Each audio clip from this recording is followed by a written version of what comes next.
Welcome to Sportscast from the Queen City for the Queen City. We are your hosts, Steven and Zach. Uh, and there was a bit of news this week. The Reds made a trade for Yankees catcher Jose Trevino. They parted with Fernando Cruz, a long term, a long time relief pitcher for the Reds, as of late, and Alex Jackson. Um, Not quite sure how that trade will shape up for this team. Uh, as it shapes up the makes a few more moves as they're interested in quite a few players out there. Yeah, I think the move is mainly to get our boy Stevenson a backup, and I think Trevino's a good ad. He's good. I mean, I don't know how much he's played, but I would assume he's good enough that, you know, we traded for him. I would assume that's one of the only reasons we went after him is because he would be good enough for us and be good service for us. Um, I think another thing that's really important is again shoring up our pitching. And Fernando Cruz was pretty inconsistent when it came to his career with the Reds when we look at it. He had good relief times, but it wasn't consistent enough. He had times where he'd come in with a 3-run lead and then he'd give up 4 runs, or he'd come in have a 2-run lead and so on. I think it and felt like it was time for the Reds and Cruz to kind of move on. And I think through the trade, just adding someone like Trevino, who's been, from what his stats are saying, he's just pretty consistent, not terrible, but serviceable. He was also on the Yankees, so you know, That could probably brings a big possibility of a bunch of swings and misses, uh, as comes with the New York Yankees. But um, he should be primed and ready to bring a little bit of championship medal, even if they didn't win the championship last year. They ran into a buzzsaw, aka the Los Angeles Dodgers, who also got better somehow over the off season. So still getting better, rather. And a lot of things happened. Paul Goldschmidt to the Yankees, obviously great player. Former Arizona Diamondback, went to the Cardinals, Arizona St. Louis Cardinals, and performed pretty wonderfully over there. He is getting up there in age, so uh, he's probably just going to be swinging the bat and not playing a lot of fielding. Probably first base at the maximum for his fielding capabilities. so The now Bing, I've got a question for you. Arenado's also on the table. What would the Reds have to give up to get Arenado in a trade? uh, Anybody that's a star player, because that's how good Nolan Arenado is. It took a lot to get him away from Colorado, so Just had to ask. You know, I we don't can think dream. I don't think you could I don't think you want to trade Ellie De La Cruz for Nolan No, Arenado at the moment. no, no. I just had to ask. Seems like Cardinals are going on a fire sale. So Well, they gotta retool and do whatever they gotta do. Cause speaking of retooling, Bengals, they still have a path to the playoffs. It's going to take a lot of work. they have Uh, to win out, and then the Broncos, the Colts, and the Dolphins all have to lose one game. Unfortunately, I am not rooting for that possibility. I have to say because I like Bo Nix and I want to see Bo Nix win some football games. That's all. The only thing that's funny about this scenario is the Bengals win this weekend against Denver, and they already knock out the Broncos needing to have a loss.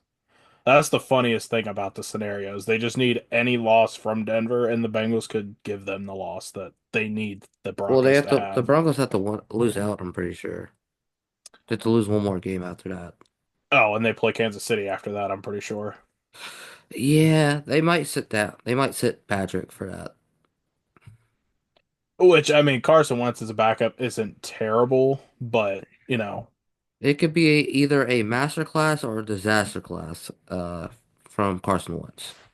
I mean the way Kansas City's defense is playing, their offense might not even need to step on the field. Or if they do step on the field, the defense is going to give them good field position. Seeing as they haven't scored that many points the whole year and they've won 12 games now, however many they've won at this point, like it's ridiculous.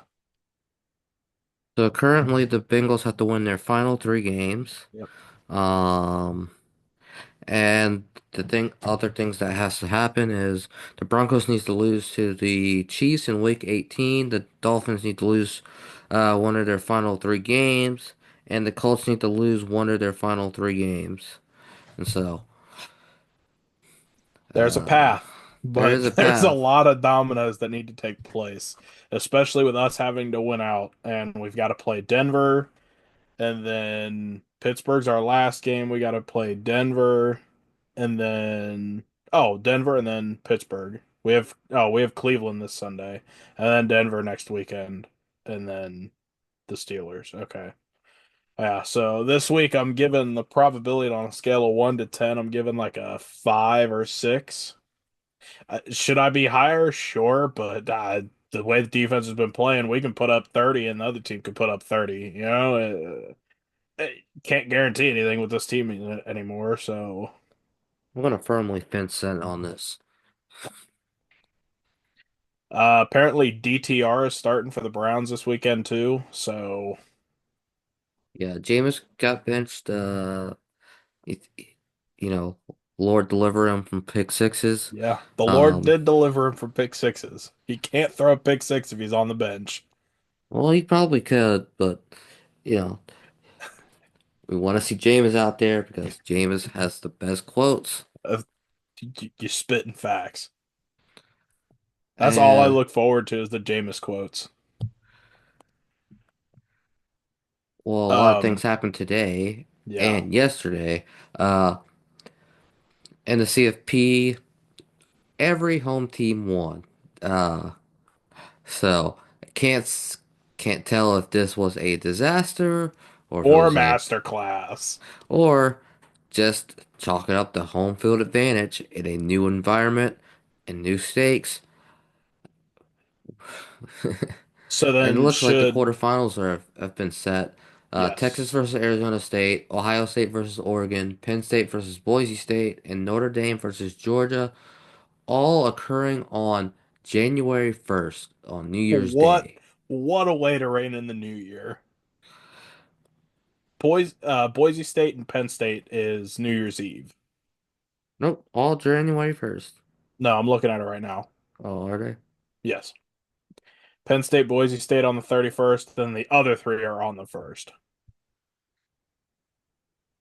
Feels like, that They sounds gotta like have a, they have to have at least one game on New Year's Eve. They gotta give us something to watch before the New Year's Day games. technically they don't have to, But they because want that's, to. yeah. So, I mean, I've heard people talk about it. I think we got to mention it. Do we just ban SMU, Indiana, and Tennessee now from the CFP from what people are saying? I think we should ban every single team that's not in the playoff right now. Yeah, I don't get the argument. I've seen numerous analysts and like Adam Schefter and such have brought up, how many other blowouts have we seen in the playoff before? Before it was a 12-team playoff. There have been numerous blowouts in the playoff. You can't just ask for teams to be banned, they get blown out. It's a thing that happens in the college football playoff. Some teams are ready, other teams are too overconfident and can't make up for it.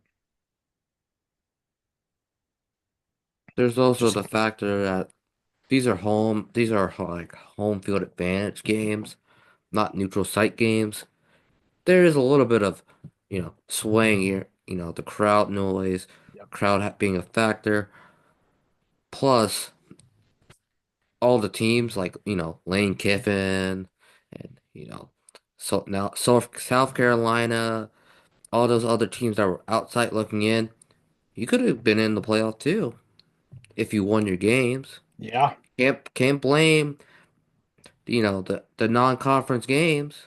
Y'all won those. Y'all can't seem to beat your own weak teams in the conference. Vanderbilt, I'm not saying Vanderbilt's weak now, but they're one of the weaker teams in your conference. Can't get blown out by Oklahoma. These No. teams, some of these teams are not good, and you're just losing to them. And then you say, "Oh, our conference is hard. We gotta play this team, and then we gotta play." Well, Not that's with the the schedule. NIL. That's the schedule. It's not like the Big Ten is playing nobodies. They playing each other. Ohio State's playing Oregon. Oregon's playing Ohio State. They're playing Penn State. They're playing Michigan. Michigan might not be good, but they play up to their standard. Yes, they do. Yes, they do.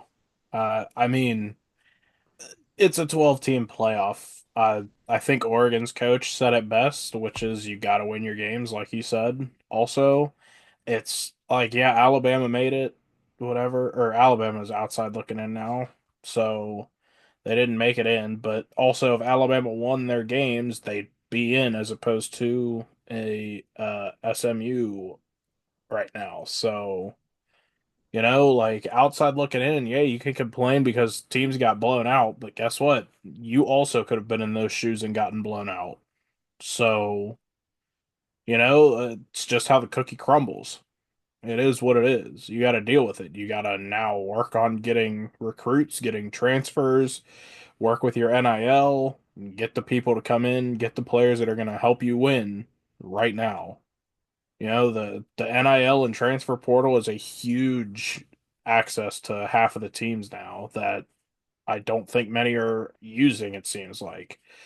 Recruiting is one thing, but getting transfer portal and getting the sophomores, juniors that are transferring out to go to a bigger school to try and get noticed in the NFL, Ole Miss, you could recruit from the transfer portal and get someone to the NFL. South Carolina has Xavier Legette in the NFL right now. Now he's not a transfer, but still, like South Carolina didn't have many NFL players at the time. But these players are looking, these older guys are looking for a way to get to the next level because they feel like they can play at the next level.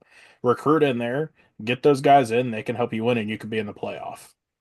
The biggest example of that, Bo Nix, Dylan Gabriel, both transfers to Oregon. You know, Ohio State, Will Howard transferred in. There's transfers all over the place. You got to work the transfer portal. You can't just work the recruiting trail. Best recruiters, aka the best coaches, they're out there recruiting all the time. Yeah, There's a lot of players. Coach Prime, he's out there in the transfer portal. He's out there getting recruits. He's getting talent, sacking talent, so he can make a run in the playoff as well next year. There's always a possibility that, you know, him turning his team around in the 2 year span that he has, it's been pretty good. yeah. What are your thoughts on the Heisman? I gotta ask since we're talking about college football. It just hit me. I gotta ask you about your thoughts on the Heisman. It's whatever. It it was it was close, so it's I was fine with it since it was a close vote. If it was like completely one-sided, then I would have thought there was some fishy business because, you know, his highest his best stat was snaps. But not to like say that he has no talent. He has a lot of talent, obviously. And I heard that there's word that he might be entering the draft as a cornerback and being used as a spot receiver for special packages. Hmm. Yeah, I've seen a lot of people talk about it on social media as well. Um, there's a lot of backlash since Ashton Genty didn't get it. And again, I can understand the people that are upset about Ashton Genty not getting it. The man was first in every stat. He was coming up on Barry Sanders' record at the time.